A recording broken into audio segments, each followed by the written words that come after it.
Good evening. Seeing that we have a quorum, I will call to order this meeting, this special session of the Bloomington Common Council for Wednesday, October 9th, 2024. Will the clerk please call the roll?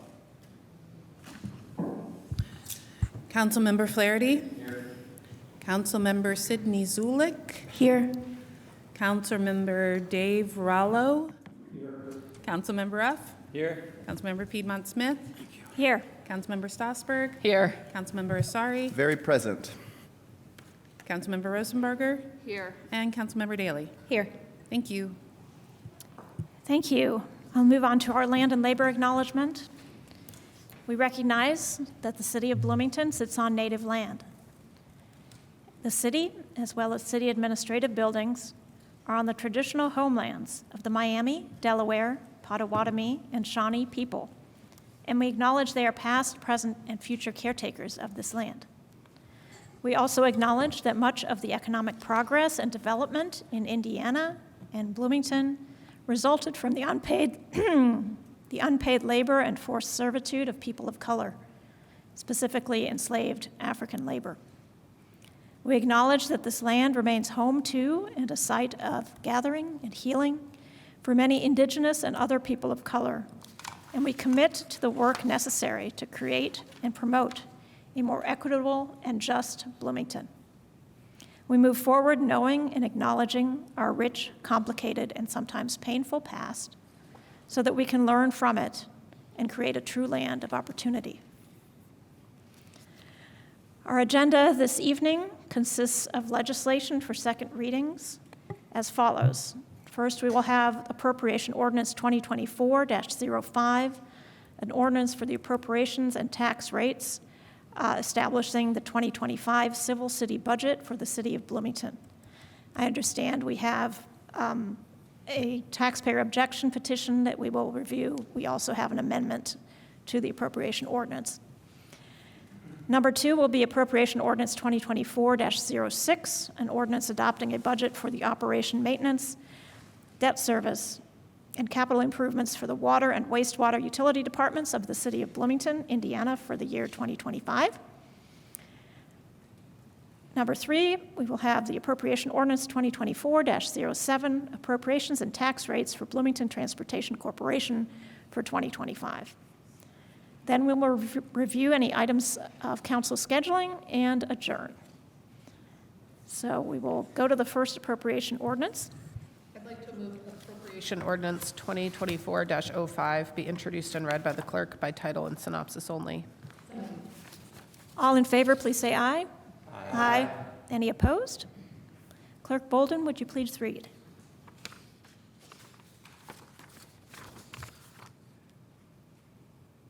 Appropriation Ordinance 2024-05, an ordinance for appropriations and tax rates establishing the 2025 civil city budget for the city of Bloomington.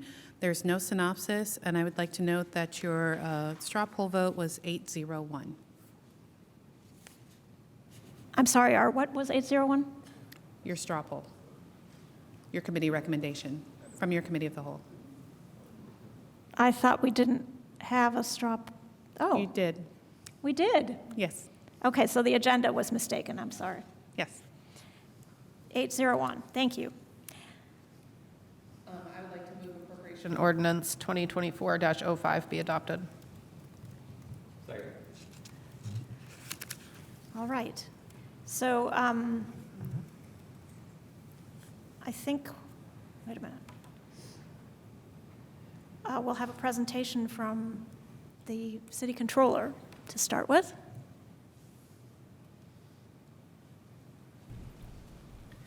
Good evening, Council. Jessica McClellan, City Controller. I would like to thank you for all the time that you've spent working on this 2025 budget with us.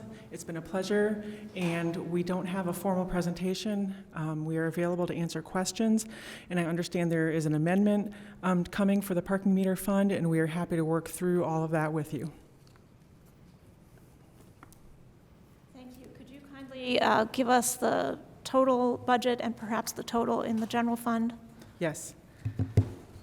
The total DLGF reviewed budget is $115,128,000 $135. And I was just adding this again before I came up.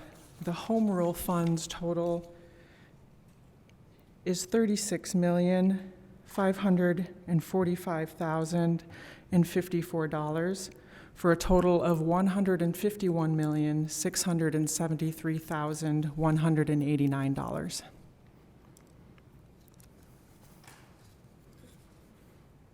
Okay, and what is the tax levy? Or the tax rate for income taxes? I'm sorry, for property taxes. Property tax levy is on the general fund, the bonds, Parks and Recreation Fund, and the CUMCAP Development Fund, and it is advertised high at 1.0414.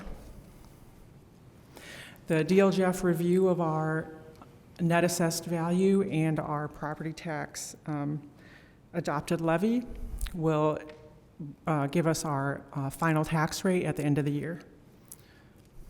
So 1.0414 is, that is the amount paid on $100 of assessed value? Can you Correct. remind? Okay.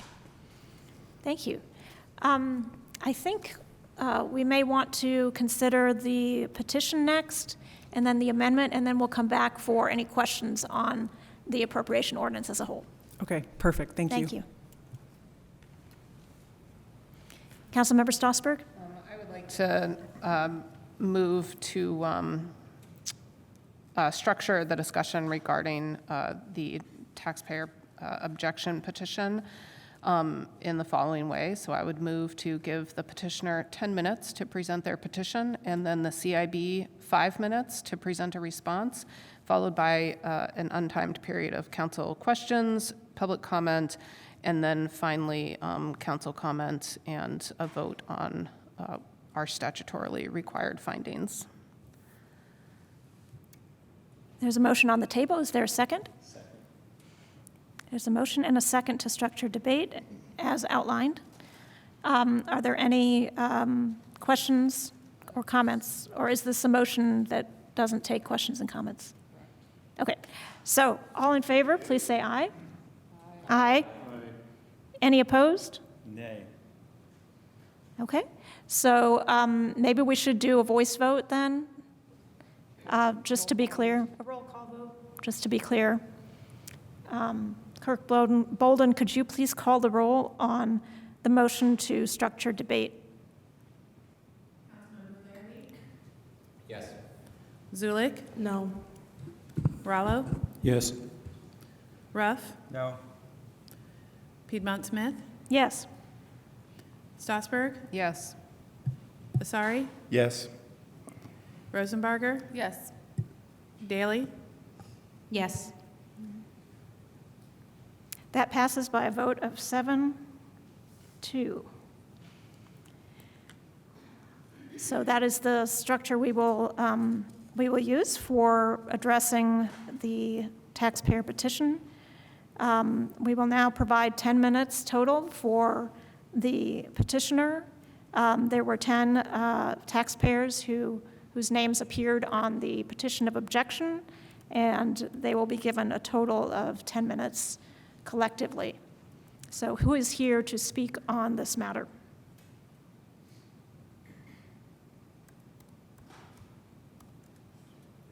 Do we have a petitioner here? Okay, please approach the podium.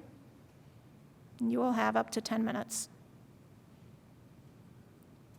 Are there any other petitioners with us today, either on Zoom or in council chambers? Deputy Attorney Kulak, if you could review how people can raise their hand in Zoom. Yes, if you are on Zoom and you'd like to raise your hand to indicate that you are a named petitioner in the taxpayer objection petition filed with the city, you can do so by raising your hand. If you do not know how to do that, it is in the Reactions tab or the More tab. And if you need extra assistance, you can send a chat to myself, the meeting host. Thank you. Please let us know if any hands are raised. I don't see anybody else in council chambers, so I would ask the one petitioner to please approach the microphone.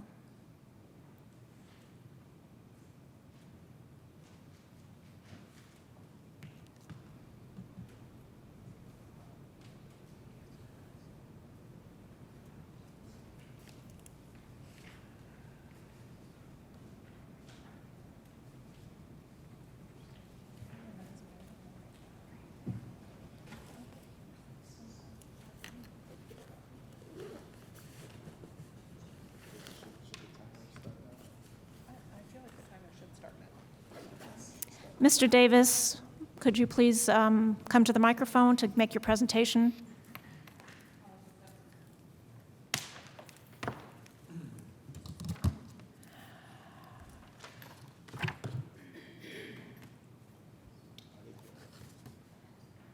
We did already receive this via email. No, it's been slightly updated, and it's more clarifying and less janky. I think that it needed to be submitted. Okay, we need to consider what was actually submitted and not the revised edition. So let us start the timer. Mr. Davis, we need to continue with our business. Just a sec.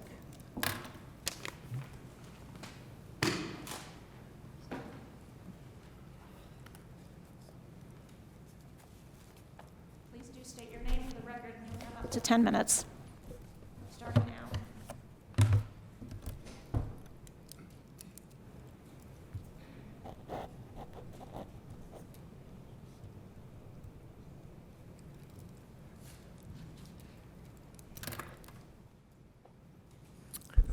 Hello, my name is Joe Davis, Joedavis, and I represent the taxpayer objection petitioners. Thank you for hearing our concerns. So we are opposed to any funds to be allocated or appropriated for the Capital Improvement Board, the CIB. Specifically, any funds that were raised through the food and beverage tax or any indirect funds that have been funneled for the expansion of the Monroe County Convention Center through other budgets like economic development and any other indirect funds that are making their way toward that group and toward this effort that we do not need. We, the taxpayer objection petitioners, find fundamentally that this project, this venture, is a public taking. All of these funds are public monies. The property is public property that is being proposed to build this unnecessary convention center. The food and beverage tax is the people's money. The people paid that at restaurants and other vendors of prepared food, and the restaurants and other vendors of prepared food, they passed along this tax. It wasn't coming from them. They just gathered it and then passed it along so that it could be placed in the proper accounts for the public's good, the use of the public. There are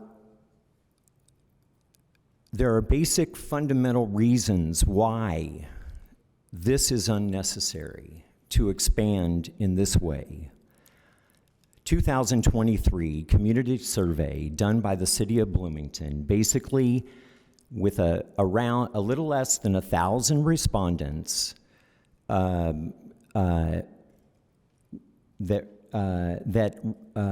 gave their opinion as to the importance of the expansion of the Monroe County Convention Center. Only 18% thought that it was an appropriate use at that time, a very, very low priority. In other words, 82% of those community members did not think that it was appropriate or a high priority when we have so many other problems, pressing issues of crisis in our community. We're overwhelmed by the homeless population, the unhoused, and the corresponding unmedicated population that is also present here.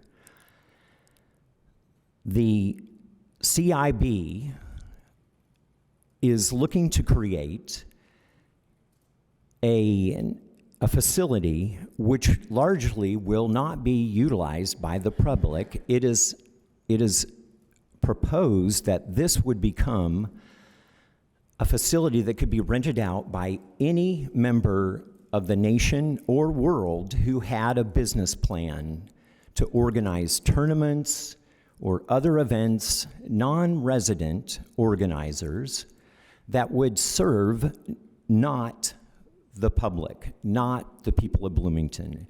The purpose is profit. The convention center would rent out this space. We would have all of these individuals coming into our town who have no association to this town, and we would feel all of the abrasive, damaged results of trash, more party, bro culture, which we already have enough of.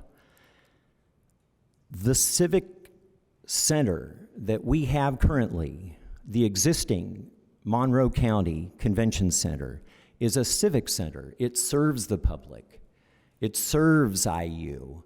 It serves the people. It is inappropriate for local government to create a business venture. The local government, both city and county, are supposed to serve the people who elected them. Those are the people who voted those electeds into office. Further, the formation of the CIB is suspect. This appropriation or this delegation of authority in perpetuity to this appointed board leaves the general community, the public, the citizens with no oversight, no way to control their own tax dollars that are being wastefully spent on this project. Not only that, but if it's built, we will continue to subsidize it as a community in perpetuity. Never have we come to understand that there was actually a cost-benefit analysis that was conducted on our own existing Monroe County Convention Center. Perhaps a little forgiveness can be made if it is truly a civic center like this one, but what is being proposed is a monstrosity. It is uninspiring, and it is taking up one of the most valuable pieces of property that our community has, central, downtown. This public land and any public funds that are utilized in this property should be decided upon by the people. We are the providers of the tax money. As I shared with the Capital Improvement Board earlier today, if the Common Council passes this budget and approves the appropriations, the re-up of the food and beverage tax agreement, and also directing almost $1 million of the taxpayers' money to the CIB, then our group will file a class action civil tort against the executive and the legislative bodies of both City of Bloomington and county government. The CIB will be a named defendant as well, and also the redevelopment commission, because once again, the requests are to give away the public's land, which it overpaid for when the previous executive purchased the Bunger and Robertson property that is north of the existing convention center.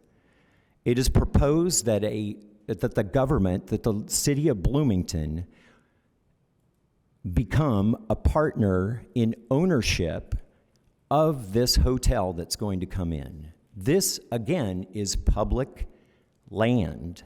Why are we giving away public land so central to the heart of our downtown when that space as well could be utilized for more high-minded civic use, the use that the people. You have 37 seconds left. So, along with the findings, we demand that each council member, Courtney Daly, Kate Rosenbarger, Isaac Ntiasare, Hopi Stossberg, Isabel Piedmont Smith, Andy Ruff, Dave Rollo, Sidney Zulik, and Matt Flaherty disclose if they are going to profit in one way or another if this project goes through, and these be attached to the findings and placed permanently in perpetuity with the budget and the petition itself. That is Thank your you very time. much. Thank you, Mr. Davis. Deputy Attorney Kulak, did anybody on Zoom raise their hand to indicate they are also a petitioner in this matter? Just for our information. The time has elapsed, but. They did not, and the names that I see as guests on Zoom do not match any of the named petitioners in the petition. Okay, thank you. We will now, since this objection has largely been about the budget for the CIB, we will now allow the CIB 5 minutes to respond. And please give your name and go ahead. Yes, my name is Jim Whitlatch, and I'm the attorney for the CIB. I'm a private attorney here in Bloomington with Bunger and Robertson, and I represent the CIB. Thank you for the opportunity to speak, and thank you for the opportunity to work with you and the CIB. And thank you, Mr. Davis, for your presentation. I'll be as very brief as I can be, 5 minutes, obviously. So my response to this is, first of all, the petition was not timely filed pursuant to the statute that requires that it must be filed no more than 7 days after the public hearing. It was filed more than 7 days after the public hearing, so it was not timely. I'm also would point out that the objecting document is supposed to be an objecting petition. There are no signatures on this petition. There's only one petitioner here, and so I even wonder whether or not there are 10 petitioners. And a petition is something that's signed, not unsigned document. I also question whether or not it's specific as required by the statute. And so I think there are many defects in the petition. Having said that, I understand it's a prudent decision of you as a city council to have this hearing or this presentation, and I also think it's prudent on your part to make a finding as that's required, and there's no point while we're here and while we're doing this not to make a finding in case at some point somebody would say that it was timely filed and the other things are not defective. So I understand the decision to make a finding, and we're generally in support of that and think that you should make that finding. In making that finding, I think that it's appropriate that you indicate in that the deficiencies that are in this document, but that nonetheless you are making a finding. In making the finding, I think it's important to point out that the CIB was appropriately and legally formed by county ordinance, not by the city or not by the prior mayor. It was formed in July of 2023. The authority to create it is a state statute, Indiana Code 36-10-8. And since it has been formed, the CIB has complied with the requirements of the statute, of the ordinance, of the interlocal agreement with the city. They've had public meetings. Today was our 30th public meeting since this was created. And so we have complied with what we're required to comply with. The CIB has representatives from the city and county who are appointed, but they're appointed by elected officials.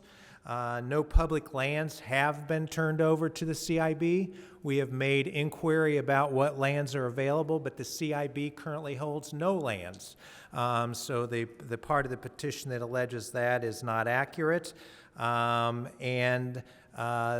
far as the taxes from the food and beverage tax, those are required by the state statute to be used for the purpose of the convention center.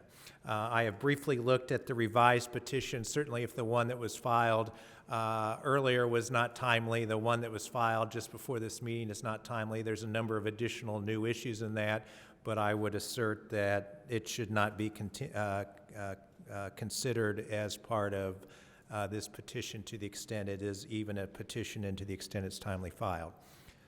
So thank you very much for the opportunity to speak with you, and I'll be happy to answer questions if we get to that point. Thank you.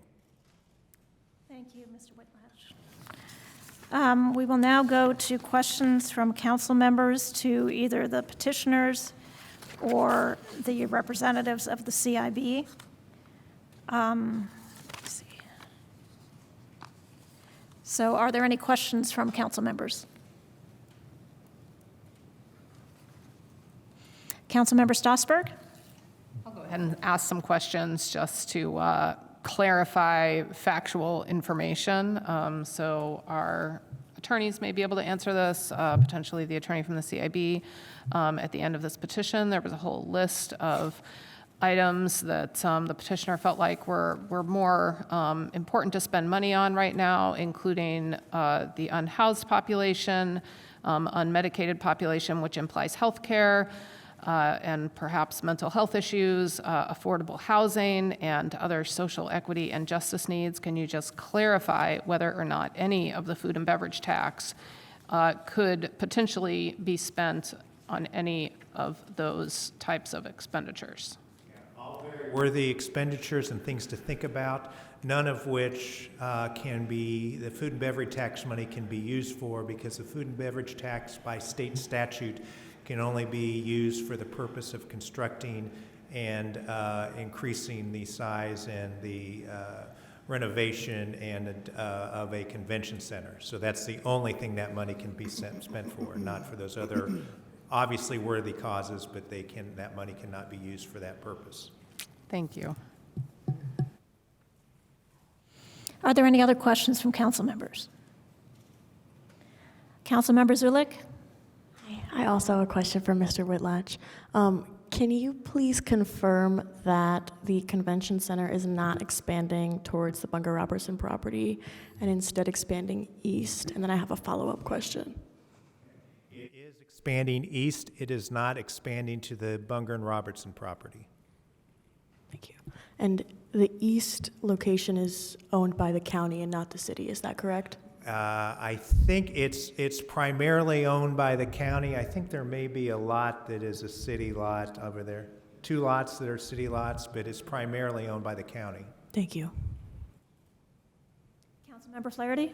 Thank you. Point of clarification, to what she mentioned that the food and beverage tax can only be used for constructing or expanding the convention center. I'm pretty sure other allowed uses include related tourism expenditures. And aren't there examples of the county spending portions of its food and beverage tax allocation on items that are not a convention center? That is not accurate, because that is part of the statute, but those have to be related to the convention center. So yes, it does mention other items that it can be supportive tourism, but it has to be related to and supporting the convention center. Yes, you just didn't mention that initially, so thank you. Just wanted to clarify. Yeah.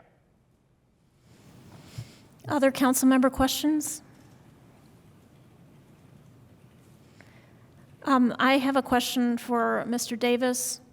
Do you is there any verification you can provide about the other 9 taxpayers that they are indeed taxpayers who reside in the city of Bloomington and that they indeed agree with everything in the motion?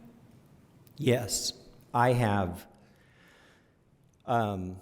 names and addresses of, in this notepad, of the other petitioners, and on my phone, I have names and addresses that were received through text message, and I can submit that as verification. We chose not to add those names on the petition itself for fear that there might be malicious bad actors that would reach out and potentially cause mayhem if these bad actors knew of the specific address of the individuals who signed the petition. But all of the petitioners gave myself power of attorney, and it was all received before the deadline. So I am happy to provide that documentation as a class of individuals who are going to be damaged if this is approved. The Indiana rules of trial procedure state that should it be found that any class representative after certification is found to not have standing, then another individual who does have standing can substitute. Okay, I think you've answered my question. Thank you. If you have such documentation, then it should have been submitted with the petition. Any other questions?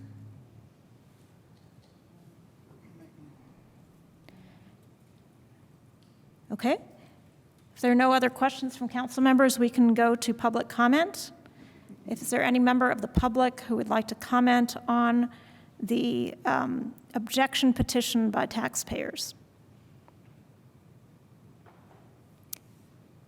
Deputy Attorney Kulak, can you make the announcement for Zoom, please? Yes, if you are on Zoom and you are a member of the public and wish to make a comment, you may do so by raising your hand using the raise hand feature in the reactions tab, or if you cannot find it, the more tab. You can also send a chat to the meeting host. And this is public comment only on the objection petition by taxpayers.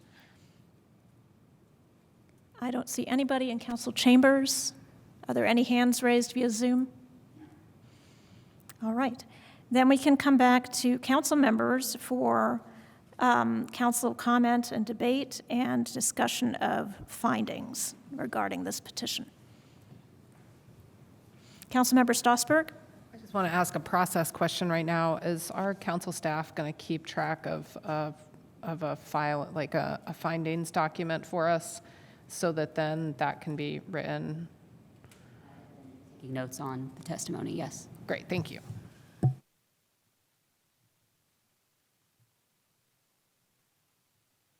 President, at this time, would it please council if I offered an opinion on some things that have been presented to date? Yes. As our council attorney, I would welcome your legal opinion on the matters. My opinion is that the petition distributed to council members tonight is not timely filed and shouldn't be considered. However, there is still the petition that was emailed to the city that I think is subject to consideration tonight. The CIB attorney also referenced an issue that there are no signatures on the petition. I've considered this issue myself. However, Indiana Code Section 6-1.1-17-5 doesn't specifically require signatures. there is the implication that because the term petition is used, that maybe signatures should be required or are required, but I don't think that that's clear. It could be a subject of your findings, perhaps. And then the final point I wanted to speak to was the question of the 10 or more taxpayers and really who submitted the objection petition. From what we know, it was emailed by Mr. Davis. It identifies on its face the names of 10 individuals in the heading, and then at its end, it states that it was submitted by, quote, the taxpayers of the city of Bloomington. It's unclear whether all of those individuals are taxpayers. Council office attempted to verify that, and it's unclear whether all 10 are. And I requested by email of Mr. Davis that information be provided, but it was not, it didn't receive any. So I think that this issue is appropriate to be considered as a finding.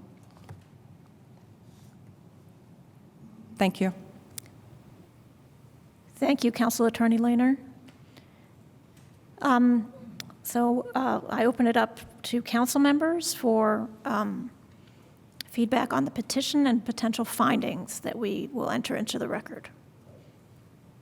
They don't have to be fully formed and stylized, well-crafted thoughts. We can do that as we move along. So I welcome your feedback. Councilmember Asari. Thank you to the petitioners and to the CIB for being here. I don't think that the objections that are raised in the petition, though I think it was filed in a way that we should be listening to it. I respect the general public's ability to object to budget. But I don't think that the specific objections, namely that the CIB is a legal body or that the money raised for fab tax is inappropriately being used for the CIB. I think that when the food and beverage tax was passed, it was explicitly for this purpose, and it was passed under law. And so I don't think that the objections that are raised in the petition here sort of warrant or support the modification to the budget.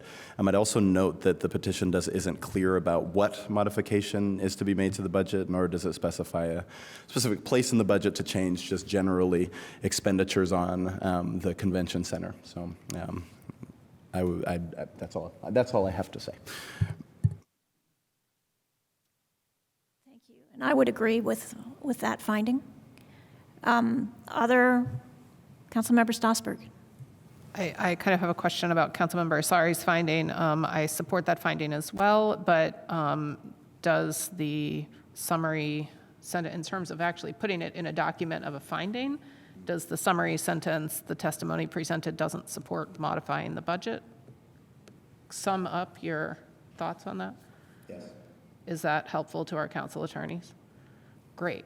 I would also, and maybe this is also summed up with that sentence. That sentence was something on my paper.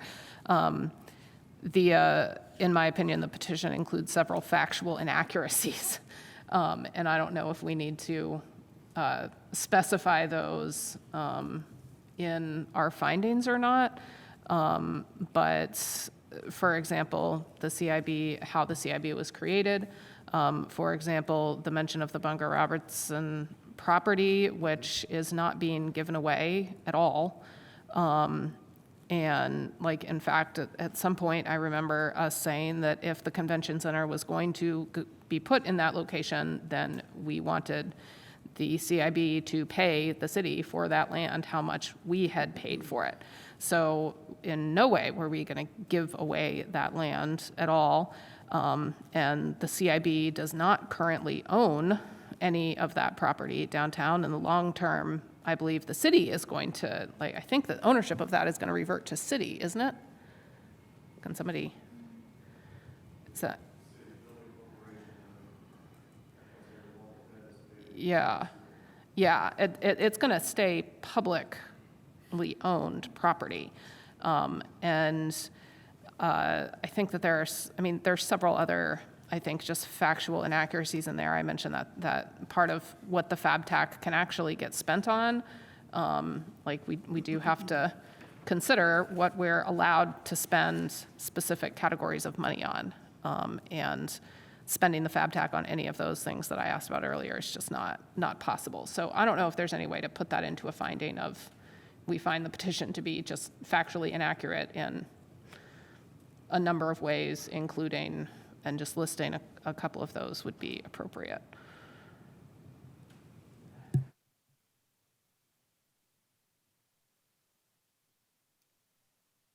Council Attorney Lehner? Also would be appropriate to make a finding whether the petition was filed late, further, whether it's clear or unclear that 10 taxpayers filed the petition.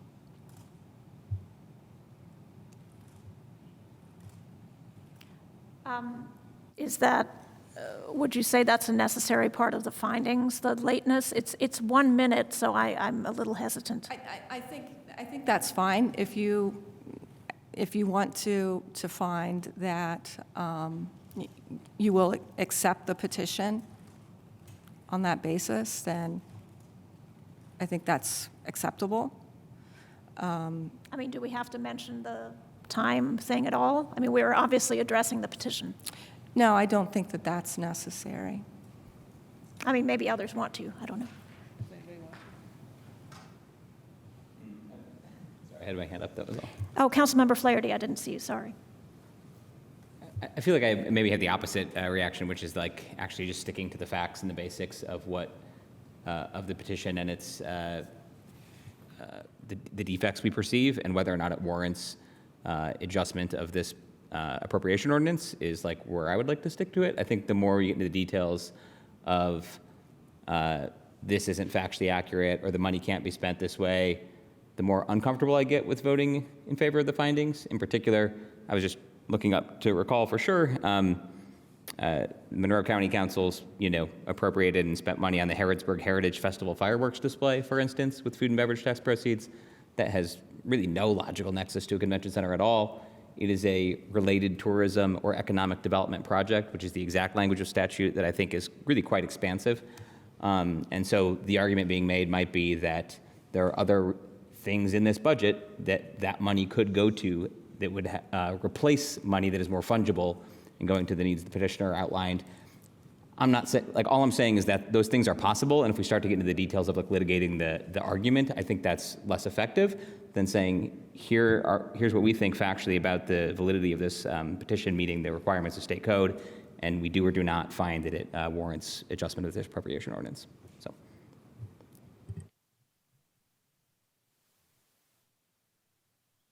Councilmember Stossberg? So, Councilmember Flaherty, do you have specific suggestions on what you think the findings should be? I think that it was not timely, that it's unclear whether 10 taxpayers were petitioners, and that I think there's one more, that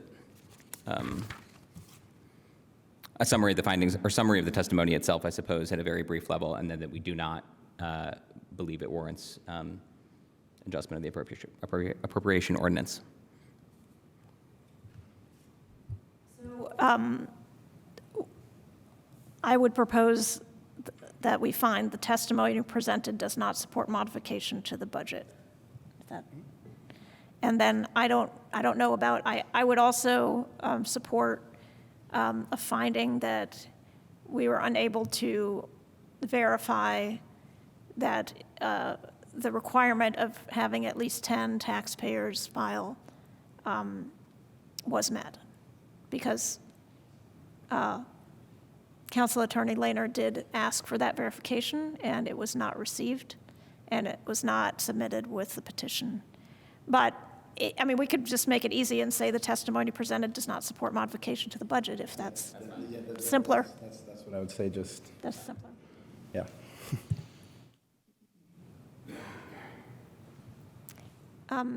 Any other feedback to what's been said or suggestions? Councilmember Ruff? Well, I'd just like to get clarification on this timeliness issue. Councilmember Flaherty, I thought I heard say that he feels that it was not submitted in a timely manner. Is that right? Is that my understanding? But there was some discussion from our council attorney earlier about email versus the actual petition. I just really want clarification, and I think it's important to make it a finding, because if it is even a minute late, so we're setting a precedent, so it's 2 minutes okay next time? If this happens next year, 5 minutes, 10 minutes? You know, there's got to be a cutoff, in my view. So is 12:01 the official time that it was submitted? Or is that what we're considering the time? Yes, 12:01 a.m. is the time reflected on the email received by Corporation Counsel Margie Rice.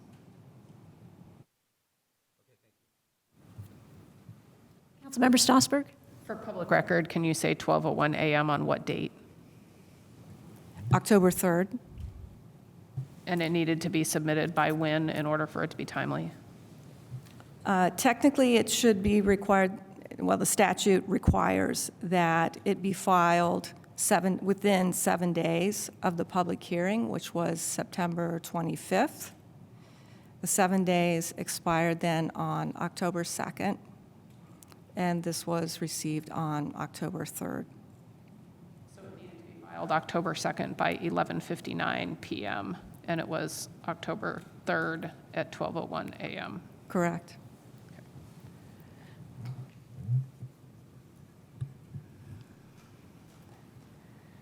Any other comments?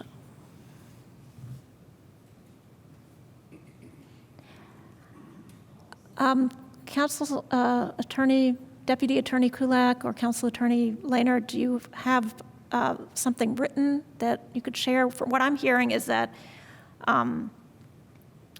we would like to have a finding that the testimony presented does not support modification to the budget, and at least a few council members would like to note that the petition was not filed within the deadline.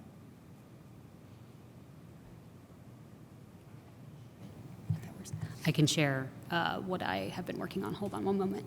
Thank you. Colleagues, is there any other finding that we should add? Councilmember Strasburg? I just have a question for our attorneys. Like, how many findings are usual or expected? Like, I mean, that's like 2 findings. Is 2 findings enough? I think that that's appropriate. There is no correct or incorrect way to do this. Of course, those are 2 very important findings, the timeliness and the insufficiency of evidence presented. So it seems to me we should, sorry, Councilmember Daley? Talking about other findings, Councilmember Strasburg did mention that the petition was full of inaccuracies. I don't know if that's something that we wanted to include in there, or if we needed to then be specific about the inaccuracies, but I'm just backing up Councilmember Strasburg with that statement. Right, and then Councilmember Flaherty suggested it would be better not to delve into that part, so I don't know what the, what the majority would like. Councilmember Strasburg? I just am not sure how specific we need to be. So, in thinking about that very vague sentence, the testimony presented doesn't support modifying the budget. Well, why doesn't it support modifying the budget? So I would say, well, there's actual factual inaccuracies. I think that then there's also like judgment calls about whether we actually think the new convention center is going to be a glorified YMCA, or whether there's going to be other types of issues as were cited in the petition.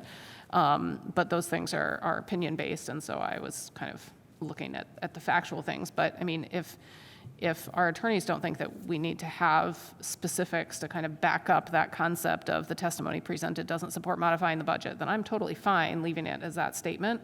I just want to make sure that it is kind of in compliance, and that also it's well understood why we're making the decision that we're making. I think that you could,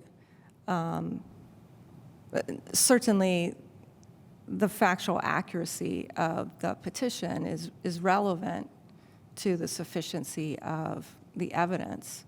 So I think it makes the findings stronger to include that. Perhaps we could say, we could find that there are factual inaccuracies in the petition without mentioning the specifics of what they are. Councilmember Rosenbarger?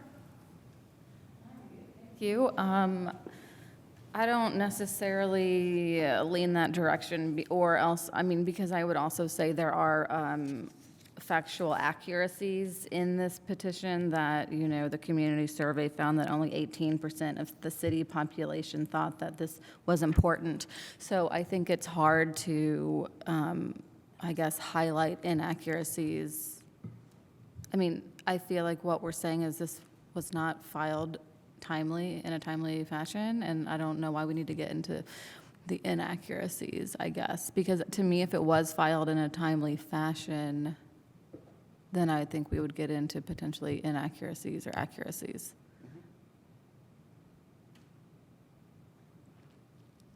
My recommendation would be to identify the different bases on which you're making the findings, and if there's more than one, more than the timeliness, I would include that as well, even if you do find that it wasn't timely filed.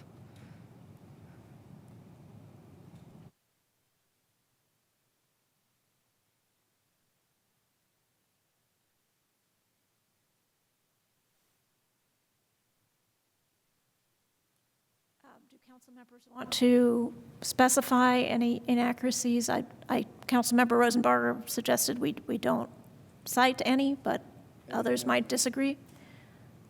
Councilmember Asari? I think just maybe nod of heads or something. It feels like the majority of us agree with Councilmember Rosenbarger, Councilmember Flaherty. You said no. We have a... I'm indifferent, honestly. Indifference. I just want to... Yeah, so like... Sure we do it right. Yeah, the first statement I think that we arrived at summarizes all of these points very well. So if we just have those two statements, which is we don't think, I forget how we said it, but that the objection, the petition and testimony that don't, what was the wording? That we don't support the modification, and it was delivered late, I think is enough. I agree. And then we can continue on and do the other business that we're here to do. I would just, I would like to say in regards to Councilmember Rosenbarger's comment that just because there are accurate things does not mean we shouldn't call out inaccurate things. And it bothers me very much that that has been suggested, that whenever anybody says something, so if they say something that's accurate followed by a lie, we should not call out the lie. That's ridiculous. That doesn't make any sense to me. But if a majority would prefer to not delve into that at all, then that's what the majority says. Councilmember Rosenbarger? I guess what I mean is, to me, if we were going to consider this petition as filed timely, then we would be looking at the facts of the petition. And for me, the inaccuracies would not diminish most likely the accuracies, right? Like if there were things that were factually accurate that to me, made it so that the budget should be changed, like then it wouldn't matter that they said something wrong, the petitioner said something incorrect about who owns the land or what it's getting used for. That's what I meant, like a little more like the opposite, that like it wouldn't, to me, invalidate the cause for consideration, I guess. Thank you for that clarification. I think we just live in a society in the United States today when people, certain people on the national stage lie whenever they open their mouths, so I'm particularly sensitive to that. But I understand better what you mean now. We have on our screen quite a lot of details, and I don't know that we really want that amount of details. Do we need to say, give a summary of what was stated at the meeting? That seems, I don't know why we have to do that. Council Attorney Lehner, can you explain, please? That detail isn't in the findings themselves. That's simply a record, a summary of some of the information presented during this portion of the public meeting. Okay, so could we see the text of the findings as they stand currently? So I believe what we seem to have agreed upon is that the petition was not filed in a timely manner, and that what was the phrase? The testimony presented does not support modification to the budget. Clerk Bolden, did you have something to add? Actually, I had a question, Yes, please. but it was for your attorney. Yes, go ahead, Clerk Bolden. Just to follow up rather quickly, you said you were doing a summary of the statements that were made during the the petitioner's statement. Did you intend those to be included in the minutes? So you do not want the clerk to prepare that portion of the meeting, or how exactly are you preparing that for? Sorry, I probably should have asked you beforehand, but here we are. My apologies. I included a summary of what was stated in the testimony based off of what is in Indiana Code 6-1.1-17-5C, which says if a petition is filed under subsection B, which is the one right before it, detailing how a petition can be filed, the fiscal body of the political subdivision shall adopt with its budget a finding concerning the objections in the petition and any testimony presented at the adoption hearing. So that's why I did that. I can separate them. I can leave you to it. This is just a novel thing, so I just went with typing out as much detail as possible to capture it all. As you know, Attorney Kulak, I'm always happy to let you do whatever you can. So I appreciate it. I just wanted clarification. So thank you very much. If you can give me one moment to separate these, I will do so. Yes.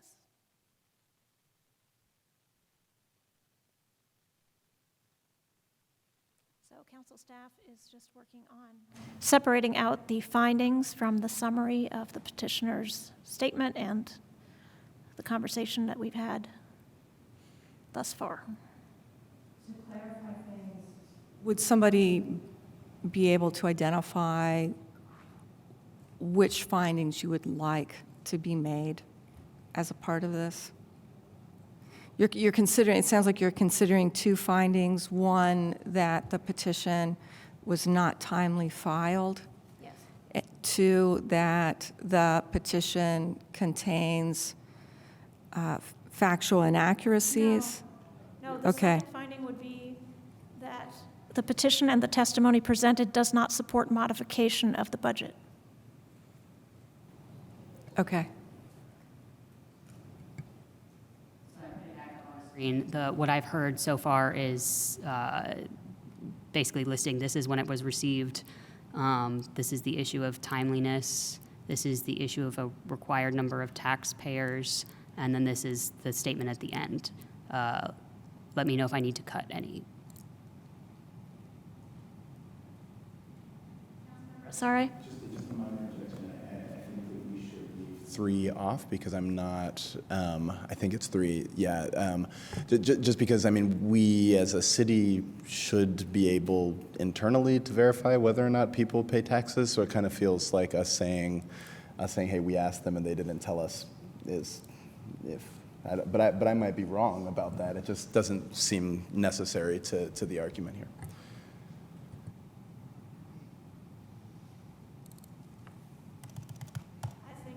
Former number 3 is accurate, but maybe not necessary.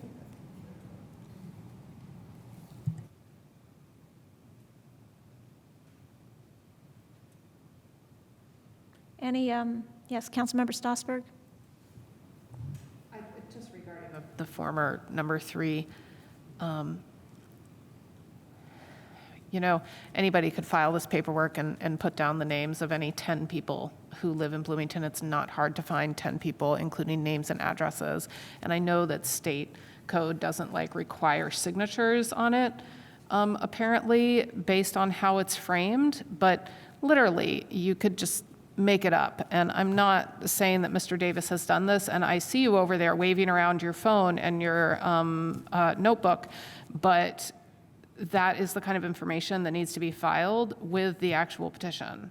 So I think that it is fair to put that up there and just be like, we don't really know because there's one person here representing this party. There aren't multiple people Mr. Davis, you're one person. Here is the evidence. And it is being submitted tonight, right here. Right here, it is being submitted right now. The petition was due October 2nd. I would just say that we would include, if we wanted to include reference to this, we could either say that, evidence about this was not submitted on time, or add it to number 2. The petition was not filed according to the 7-day deadline, and nor did we receive point 3 on time. It is being presented right now tonight.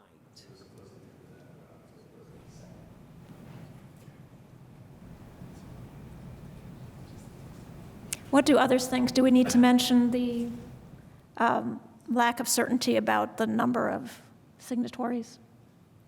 Councilmember Zulik? I think 1, 2, and 4 are more than enough reason to not find the petition timely filed.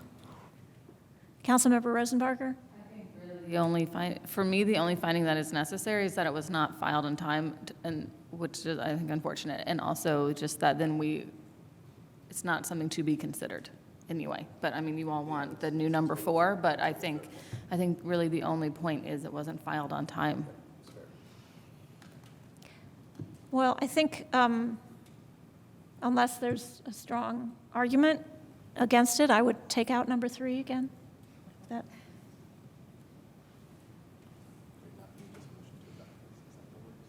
I would like to leave in the last one because that's the conclusion we've reached.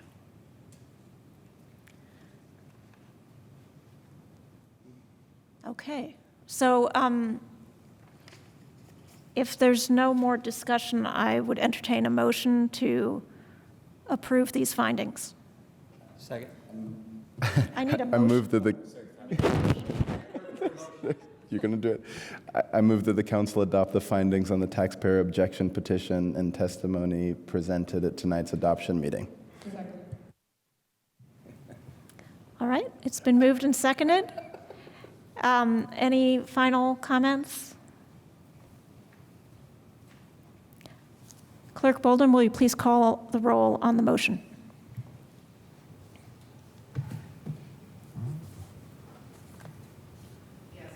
Zulik? Yes.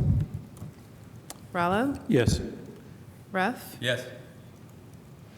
Piedmont Smith? Yes. Stossberg? Yes. Asari? Yes. Rosenbarger? Yes. Daley? And Flaherty? Yes. Thank you. All right, those findings are adopted by a vote of 9-0. Next, I believe we have an amendment to appropriation ordinance 2024-05. Second.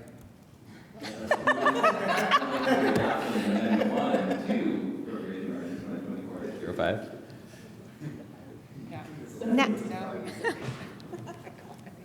Okay. All right, Councilmember Flaherty, could you please present your amendment? Yes, thank you. This amendment would reduce by $250,000 in Category 3 services and charges in the Community and Family Resources Department budget, the line item associated with the parking meter fund. It would also require changes in multiple other budget forms that reflect the total amount appropriated from the parking meter fund. I think the synopsis lays it out pretty clearly, but the intent is just to ensure that our expenditures from the parking meter fund are in line with state code and city code. So in particular, Bloomington Municipal Code 15.40.015 has a fairly narrowly prescribed set of possible uses for the parking meter fund. I don't believe the downtown outreach grants fall within the allowed uses. I believe the controller agrees with me, though I welcome her to share that as well. A couple of additional points. One is that this is not meant in any way to be a judgment of whether the downtown outreach grants program is worthwhile of funding. It could be funded from other sources. I just don't think the parking meter fund is an appropriate revenue source and fund. And then second is that acknowledging this has been practiced for at least several years. Maybe it's something I've asked about before, but I don't think I've drilled down with this level of detail on this particular line item in the budget to make this change previously, but this administration was basically just adopting past practice for this particular line, as far as I understand it. So happy to answer questions and hear input from the controller as well. All right, let's hear from Controller McClellan about this amendment, and then we can go to questions for either the petition or the sponsor of the amendment or the staff. Good evening, Council. Controller McClellan. We don't have any questions about this amendment. We understand on the basis behind the amendment, and we have no argument with it. I did do some research in trying to find the basis behind why it was in the parking meter fund, and I wasn't able to find that. But I did go back through as much as I could to 2018 was the first year that I found that this was something in the parking meter fund. The parking meter fund, parking used to be in the police department. These downtown outreach grants used to be in the parking department, and then they've been moved to CFRD. So they've moved around, but they have never moved out of the parking meter fund. So we will look for an appropriate place to put this program and come back to you in 2025 with our suggestions. Thank you. Mm-hmm. Are there any questions from council members, either for the amendment sponsor or for Controller McClellan? Councilmember Ruff? Would administration make an argument, say that is this a gray area even at all, or is it just pretty clear that it shouldn't be funding this program? There's a gray area that it's part of the Indiana code for this fund that is not in our Bloomington Municipal Code about maintaining parks, but this grant gives funding to social service agencies. It does not maintain any part directly maintain Seminary Square Park. So I would say that there isn't really very much gray area here. Okay, thank you. Councilmember Strasburg. So for clarification, I guess I have two questions. So taking this money out of the downtown outreach grants means that there's $250,000 that then can be spent somewhere else, but then it also means that there's this unfunded piece of our budget. So my understanding from what you just said is that you're going to figure out in 2025 how to fund that, but what are we going to do with the other $250,000 of the parking meter fund? Well, you are removing $250,000 from the parking meter fund budget. That is a fund that has like a medium-sized cash balance in the fund, and that cash, so the $250 will just be added back to that fund balance to be used in the future for replacing parking meters, infrastructure that is allowed in the parking meter fund, which includes streets and roads and sidewalks and bike lanes. So there's a lot of actual infrastructure use that could, as we know, infrastructure is very expensive, that $250 could go to fund in the future. Okay, so, but for like fiscal year 2025, it's just kind of sitting there. Right, for fiscal year 2025, it's $250,000 is not going to be in the CFRD budget for the downtown outreach grants in the parking meter fund.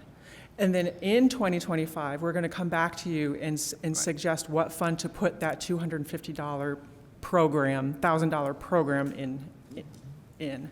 So that program will not go away, it'll just be funded in a different Right, fund. but that actual money Right. is just going to like sit in the parking meter fund next year and is not allocated to anything else either. Correct. It is not going to be allocated. Yeah, we are not suggesting, we're not coming to you and saying, please appropriate an additional $250 to something else. We're just not going there. Any other questions? Okay, thank you. We will go to public comment. Is there any member of the public who would like to comment on Amendment 1 to the Appropriation Ordinance 2024-05? Steve Wolin speaking here in my capacity as Chair of the Parking Commission. There's always been a question about what should be done with parking meter funds since the fund was set up in 2013. It's always been a gray area. The whole reason why the commission exists is because before that time, after the Kruzan administration created the meter fund and put meters in, no fewer than 7 different departments of the city touched on some aspect of parking policy. And nowhere was a uniform, at no time was a uniform policy laid out for what should be done with that money by the city within the limits of state statute. The commission has adopted a comprehensive policy that I'd be happy to share with members. Councilmember Flaherty, of course, is a member of the commission and can also do that. But I just wanted to address that gray area that I don't think collectively have thought deeply enough about what should be an appropriate use of parking meter funds. I'm glad that there's no dispute about the importance of this amendment. I think Ms. McClellan is exactly right. You can simply appropriate it later. The budget is one giant app board. You wouldn't want to have to appropriate money for everything every time all year round. That's the whole point of the process. So there's no real loss in approving this amendment. But I would urge the council to consider a more thorough policy for how parking money should be used. My personal opinion is that any revenues over and above expenses should be going to something related, such as transportation, public transportation. And in fact, it's not an accident that the Kruzan administration also created a new department called Planning and Transportation. That planning was seen at the time, and I still think it's appropriate, as the most important place to set that kind of policy. Anyway, thank you for your time. Thank you. Is there anybody on Zoom who would like to comment on Amendment 1 to Appropriation Ordinance 2024-05? You can use the raise hand function. Deputy Attorney Kulak, is there anybody? Hands raised, no. Thank you. Anybody else in council chambers care to comment on the amendment? All right, seeing none, we'll come back to council members. Any final comments on the amendment from council members? Councilmember Flaherty? Thank you. Just a couple things to follow up. One is that if my colleagues haven't read 15.40.015, I would just encourage you to take a look at the short list of 9 allowed expenditures. All but 2 of those 9 items do explicitly say parking meters or parking facilities in them. So that's like 7 out of the 9 literally have to be spent on some sort of parking item. The other 2 are related to school crossing protective facilities or repairing and maintaining our streets, curbs, sidewalks. It says where the parking meters are in use and all public ways connected with them. You know, transportation network being a network, I would say that's all streets and right-of-way. But in any case, it is fairly narrow. Like I said, I think the other item I wanted to bring up is just that for some years I've been talking how we need to take a better look as a council for our own benefit and also for the public's benefit of the path from revenue source to populating a fund, including interfund transfers, and then expenditures. We tend to start at the fund basis and treat revenue as just this big aggregate. We really need to be drawing those lines, including with respect to both funds and revenue sources, what the state or local limitations are on their use. I think that will serve us all to, you know, identify things like this where we can do better. But yeah, I've been encouraged by the receptivity of the controller and this administration to taking some of those steps. Thank you. Thank you. Any other comments? Will the clerk please call the, Councilmember Stossberg, sorry. I just wanted to thank Councilmember Flaherty for looking at the details of things like this, and that I really appreciate that. Thanks. Agreed. All right, Clerk Bolden, will you please call the roll on Amendment 1 to Appropriation Ordinance 2024-05? Is Councilmember Rallo? Yes. Ruff? Yes. Piedmont Smith? Yes. Stossberg? Yes. Asari? Yes. Rosenbarger? Yes. Daley? Yes. Flaherty? Yes. Zulik? Yes. Thank you. That amendment is adopted by a vote of 9-0. We will now go back to Appropriation Ordinance 2024-05 as amended. Are there any questions for the administration about the Civil City Budget Ordinance for 2025?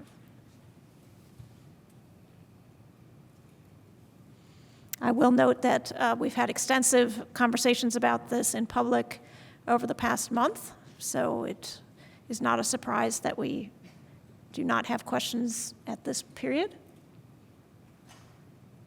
So seeing none, we'll go to the public. Is there any member of the public who would like to comment on Appropriation Ordinance 2024-05 as amended, the Civil City Budget for the City of Bloomington for 2025? If you are on Zoom, you can use the raise hand function, which is under the reactions button on the lower side of your screen, if you'd like to raise your hand to make a comment. I don't see anybody in chambers getting up to comment. Deputy Attorney Kulak, do you see any hands on Zoom? Okay. All right, well then we'll come back to council members for final comments on the Civil City Budget Proposal Ordinance App Ord 2024-05. Are there any comments from council members?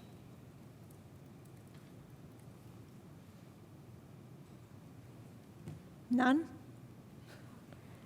Well, I will comment, and I'm sorry that Controller McClellan is not here anymore because I did want to thank her for all the hard work on this budget, and I want to thank Deputy Mayor Gretchen Knapp and Mayor Carrie Thompson in listening to council when we made our priorities known in the summer, and in particular during and after the budget hearings in August.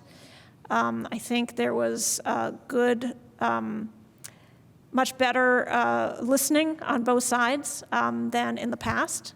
And I am pleased with the budget that we have in front of us, and I'll be pleased to support it. I also want to recognize that as the council voted unanimously in May, we are moving slowly towards an outcome-based budgeting approach where we don't start with looking at what was the budget last year and how should it be tweaked, but instead we look at what are the outcomes that we want for our community, what are our priorities as a community, and what we want to see improved, and then work backwards from that to say, okay, what are the resources we need to attain these outcomes. So I think that is a good movement, and I look forward to moving further towards that principle if budgeting in the next year. So are there any other comments? If not, we can take a roll call vote. Clerk Bolden, will you please call the roll on Appropriation Ordinance 2024-05 as amended? Councilmember Ruff? Yes. Piedmont Smith? Yes. Strasburg? Yes. Asari? Yes. Rosenbarger? Yes. Daley? Yes. Flaherty? Yes. Zulik? Yes. Rallo? Yes. Thank you. And that appropriation ordinance is adopted by a vote of 9-0. And we will move on to the next item on the agenda. I would like to move appropriation ordinance 2024-06 be introduced and read by the clerk by title and synopsis only. It's been moved that appropriation ordinance 2024-06 be read by the clerk by title and synopsis. All in favor, please say aye. Aye. Any opposed? Will the clerk please read?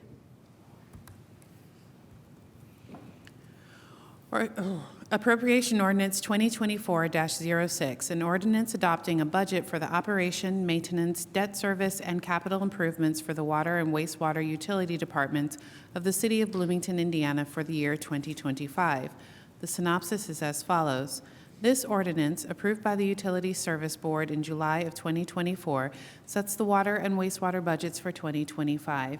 Your committee do pass recommendation was 9-0. 2024-06 be adopted. Second. All right. And who do we have to present the utilities budget proposal?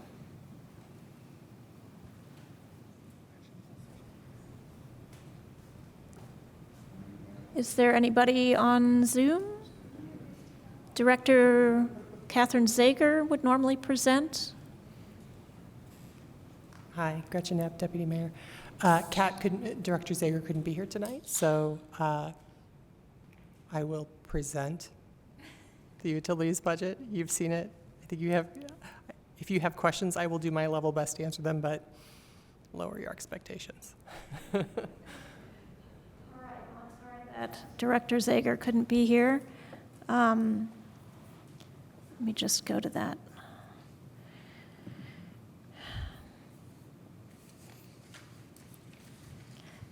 So it looks like, just to summarize the ordinance, we have a total water utility budget proposed of $22,656,000.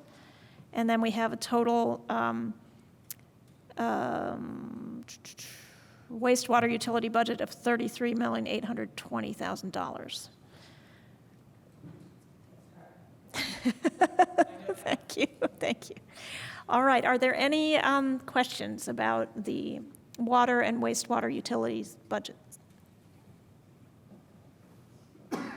Okay, seeing none, is there any member of the public who would like to comment on the budget proposal for wastewater and water utilities? Yes, you can go ahead and approach the podium and sign in and state your name. You'll have up to 3 minutes.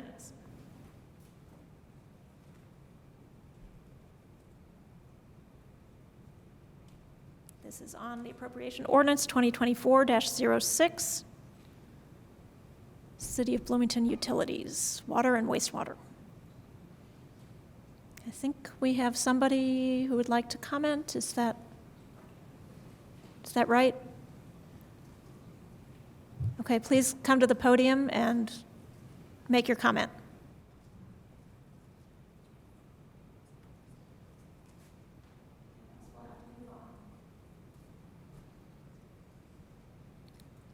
Sorry, I'm just getting my notes here.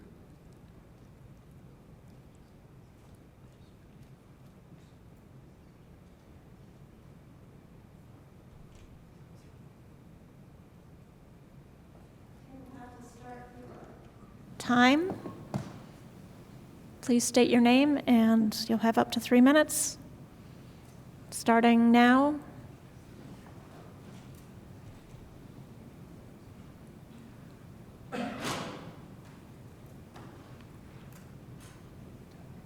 Yeah, I think they're working on it. Okay, yes.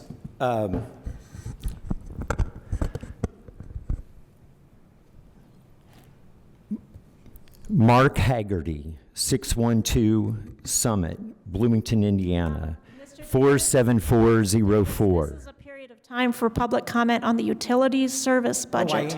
I am. First, I want to identify the people who I represent. But that's not relevant to this item on our agenda. Yes, it is. I also represent these individuals as well. Joe Davis, 530 South Washington Street, Bloomington, Sir, Indiana. this is not relevant Christopher to... Rios Seeloff, If you have 100 a East statement Miller about Drive, the utilities apartment 50, and how this is Bloomington, relevant, Indiana, you'll need to state how it's 47401. relevant now. 1208. You'll need to state the relevancy of your statement now. Daryl Rubel, 1208 and a Davis. half West Kirkwood, Bloomington, Indiana, 47404. Mr. Davis, this is not relevant. It is Josh out of order. Simmons, 18766 You are out of order, Mr. Hunter Davis. Avenue, Bloomington, Indiana, 47401. David and Michelle Martin Coleman, 116 Mr. Davis, you are East out of First order. Street, Please step away from the Bloomington, podium. Indiana, 47401. Mark Harper, 422 East Penn Court, Bloomington, Indiana, I've asked the Sergeant at 47408. Arms to escort you away from the podium, sir. Sienna M. Harper, 3106 East Stratham Way, Bloomington, Indiana, 47401. Ashton Harper, 124 Mr. South Davis, Glenwood please Avenue, go with West the officer. Bloomington, Indiana, 47401. Thank you. All right, seeing no other public comment, is there anybody on Zoom who wants to comment on the utilities budget?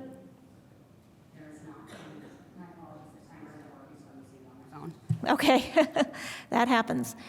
All right, well, coming back to council, is there any final council comments on the utilities budget?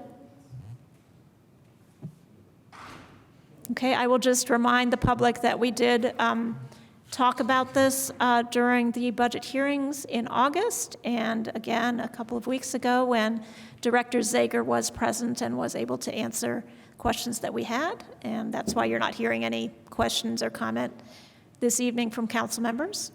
And I believe we can go ahead and call the roll. Clerk Bolden on Appropriation Ordinance 2024-06. Councilmember Piedmont Smith? Yes. Strasburg? Yes. Asari? Yes. Rosenbarger? Yes. Daley? Yes. Flaherty? Yes. Zulik? Yes. Rallo? Yes. Ruff? Yes. Thank you. And that appropriation ordinance is adopted by a vote of 9-0. And we're ready for the third ordinance of the evening. I would like to move Appropriation Ordinance 2024-07 be introduced and read by the clerk by title and synopsis only. Second. All right, all in favor, please say aye. Aye. Any opposed? Clerk Bolden, would you please read? Yes, Appropriation Ordinance 2024-07, appropriations and tax rates for Bloomington Transportation Corporation for 2025. There's no synopsis with this appropriation ordinance, but I would like to note your due pass recommendation was 900. Thank you for that. I move Appropriation Ordinance 2024-07 be adopted. Second. All right, and we have Mr. John Connell, Director of Bloomington Transportation Corporation. to present. Good evening, John Connell, General Manager of Bloomington Transit. I'm respectfully requesting adoption of this appropriation ordinance.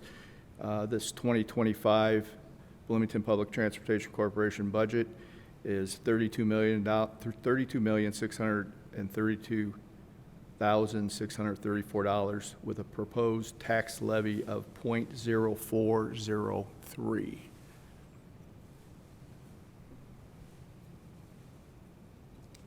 All right. Does that do it for your presentation? Yes. Okay. Thank you, sir. Once again, we have discussed this during the budget hearings and 2 weeks ago as well. Are there any council questions for General Manager Connell? Seeing none, we will go to the public. Is there any member of the public who wants to comment? Oh, I'm sorry, you had a question. I thought you were, I don't know what that meant. You were diving for the ball or something. Okay. Well, it was a this, and then it was a this. Thank you, Mr. Connell, for being here. And I'm just wondering, because we recently got comments from the public through our council email regarding schedules and some staff shortage stuff changing, resulting in some schedule changes sometimes at the last minute. And could you maybe talk a little bit about, especially the 3 bus, which I think has been, like, there's been some shifts and some proposed shifts in terms of frequency of service. So could you just go over that for just a minute? Unfortunately, the driver shortage continues to be an issue with us. And as long as everybody's healthy, we can make the full schedule. Unfortunately, we've had some situations where we've had 5 operators out due to medical reasons. So we do have a priority system in place when we are forced. It's always a last resort. We have forced overtime. We have supervisors who are required to drive when needed. But as a last resort, when there are no other options, we have a priority system. In the 3 route, since it operates typically at 30-minute intervals, we will reduce service to 60 minutes. There's still service available. So we have, based on analysis of ridership per hour and then the frequency of service, we try to have the least amount of inconvenience and impact on the riding public. Follow up to that, do you have are there any other ways to communicate those changes to the public? Yes. Besides the, cell phone centered, in-app or Facebook or other methods of communication so that riders We do have information operators and good old-fashioned telephone, calling in. Of course, that you're still needing a telephone. Our Spot app is available on computer as well, not just a smartphone, and that's real-time information. But we use a multitude of social media channels. We have the Spot app, on-bus announcements. So we're doing the best we can to get the word out. It is challenging for individuals who don't have smartphone technology. We recognize that, and we're looking into other options that hopefully we can get that information to people when they need it. Great, thank you. And do you want to take this minute to speak to the public about what it would take to become a bus driver? If anybody's out there going, oh, there's maybe a potential job for me. Every time we have a Amazon package delivered or a UPS package delivered, I make the pitch. So it does require a Class B commercial driver's license. The good news is we provide the training, and you're paid during the training period. As far as the wages, the training wage starts off at $19 an hour, and you move to a little over $20 an hour after you come out of training. Given the shortage, there's ample opportunity for overtime. So if you're willing to work overtime, you could most likely make approximately $60,000 a year. So we do have vacancies, and we're looking for people. So would somebody need to have a clean driving record in order Yes. to? Okay, there are great. qualifications. So basically, if you have a driver's license and a clean driving record, then they should apply because you would have training. Yeah, we do a background check, and there is pre-employment drug and alcohol testing. Right. Wonderful, thank you. You're welcome.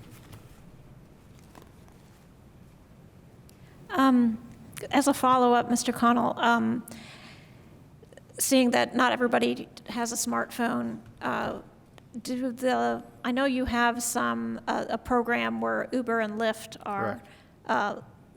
are available on some routes where you don't have, especially where you don't have nighttime service. Right.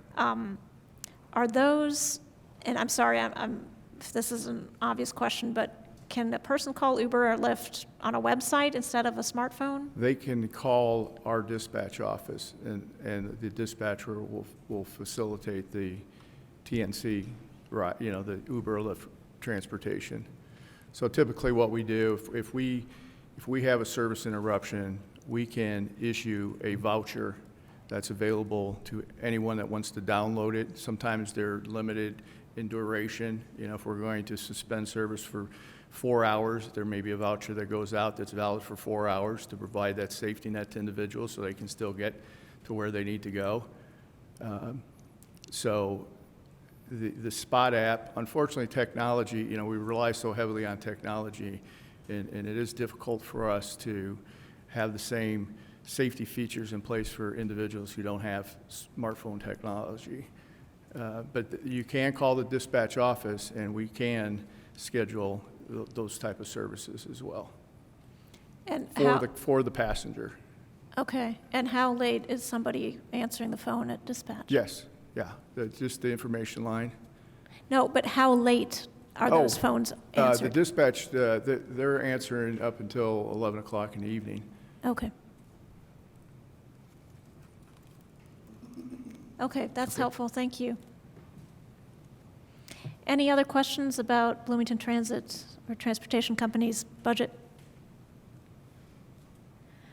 All right, is there any member of the public who would like to speak to Appropriation Ordinance 2024-07, Bloomington Transportation Corporation budget?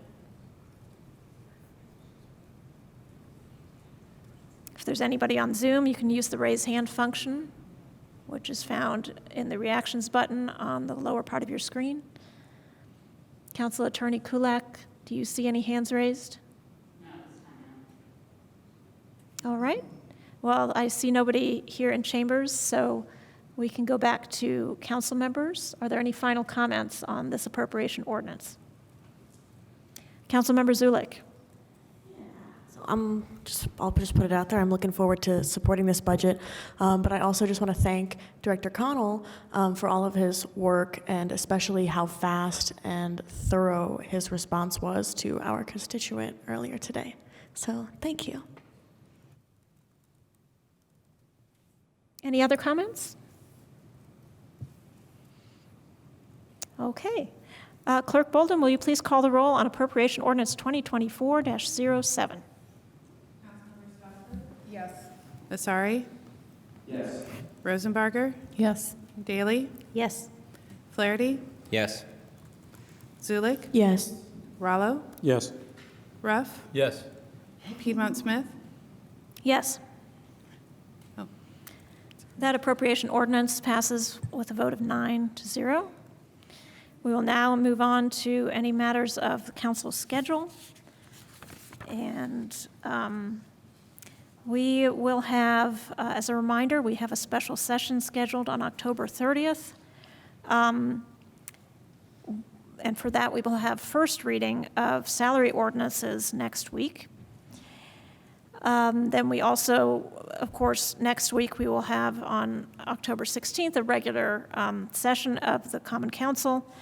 And on October 23rd, we do not have a meeting of the Common Council. And then on the 30th, we have the special session about the salary ordinances.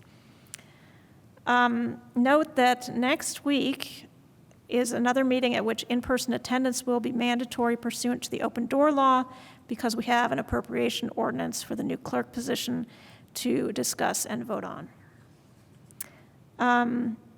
Also note that we still have on our calendar a deliberative session, otherwise known as consensus building activity meeting on November 13th. Councilmember Asari. Madam President, I should have sent an email about this, but Council Members Zulik, Daley, Ruff, and I would like to ask that we have a special session, a very brief one, just so that our council attorneys can brief us on the current action and court action against the council regarding open door law, so that we can also, so I think an executive session would be in order.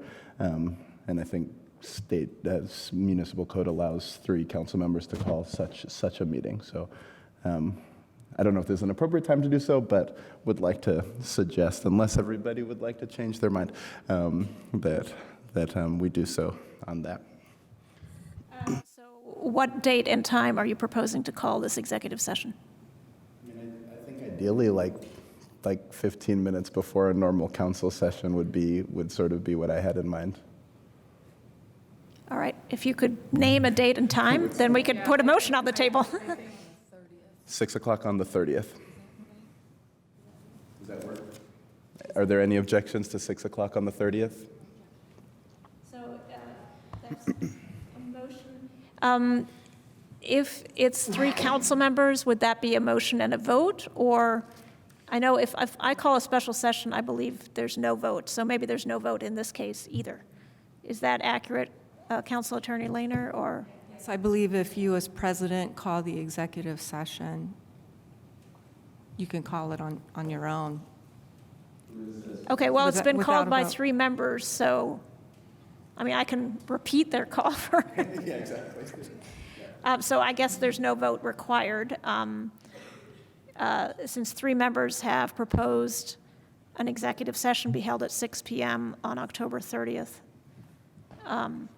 we will go ahead and schedule that, but I do want to check with Clerk Bolden whether she or someone from her office is available.